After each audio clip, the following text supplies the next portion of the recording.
The audience here, the name of your company and what you guys do, the big problem you solve. It's really a great story. So it's called 99 GENS or Generations, but we go by GENS 99, just the number GENS.com.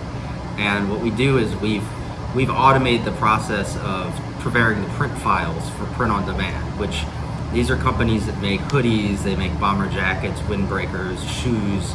They make merchandise that they print your stuff all over. But for most people, they have to upload the design files. So that requires they download the blanks, and then they have to lay out their art in all these different files. A windbreaker takes 7 different files, and so that takes graphic design knowledge. And so unfortunately, a lot of folks, they don't have the budget to go hire the graphic designer. Sometimes they don't even have the wherewithal to put the statement of work together, ask what they need, so they're stuck. And so we call that the cold start problem for print on demand. And so what we said was, well, what if we could automate that process? We take a single image and we turn it into all these print files for all the different products. Now we can see the products immediately. We can determine if we want to buy them for ourselves or sell them outward facing.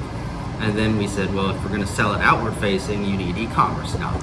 Right. So Zach, for people that don't understand how important print on demand is in the world of e-commerce, how can you give us some definition? Yeah, so it's awesome. What they've done is they've made it possible just buy one of something. So you're not, no minimum order quantities. You're not stocking a bunch of sizes you'll never find a body for in boxes. And so for corporations that have swag, for artists that want to sell merchandise that represents their art, these were all barriers of entry, just upfront costs. Well, what percent of sales in e-commerce is print on demand type product? It's still very small because the price points are still a little high compared to. But it's growing fast. Building 9,000 at once. Yeah, it is growing faster than, especially now with some of the automation tools. So how is your business growing? So we're onboarding artists first, and these are people that actually create paintings, and we've had a lot of success. And swag. Yeah, and corporate swag. We have a logo on merch type of a tool. Fantastic. But we're now also going into more B2B relationships where Great. We're looking at activations that are looking for real-time merchandise. Okay, so I can go buy the 99 sweatshirt now. Yeah. Before it sells out. And then even though you don't have it in stock, you'll be able to turn it around, sell it to me, and deliver it fairly quickly. Very quickly, within 3 to 5 days, these products are made in the mail. What stage is your company at, Zach? So we're still technically seed stage. We haven't done the venture backing yet, but we're getting there. And then some of these new B2B partnerships, we're looking at activations in sports, in music. So think of being in a venue. It's something in the moment of the motion of that play. It's a memory in sports history that was just made. That's the type of stuff that the technology really works well for, because you're literally dropping the product live and it can be purchased live. So imagine your favorite athlete just I love this. This has so much potential. Moment. Yeah. And now you have the official bomber jacket. And so we're working with leagues, and we're also working with entertainment companies. Host concerts and venues, things where you've got people live. What's the biggest challenge, Zach? You're in that fun stage. Yeah. It's sort of hyper growth. All systems go. What are you seeing as the high hurdles in your business? It's like any other business. It's coming up with the right messaging, explaining what the product is, because clearly, succinctly. There's so much noise in the market. And just because you know what it can do, you have to really show a lot of examples. Give people time to get their head wrapped around of, well, this really changes everything, because now I don't need the graphic designer. Now I don't need the e-commerce professional. I can do something, I can sell something in the moment now versus having to wait and there being that design lag and all those things that we used to just think were normal in the industry. Well, you throw all that out of the window. Now you have a whole new paradigm. You say, okay, well, if we can do this, then how much of this can we do? And so we're trying to come up with the examples. We've started working with just artists, because our whole thing was, this is a cheap and easy way to get a bunch of artists into a business that they couldn't afford.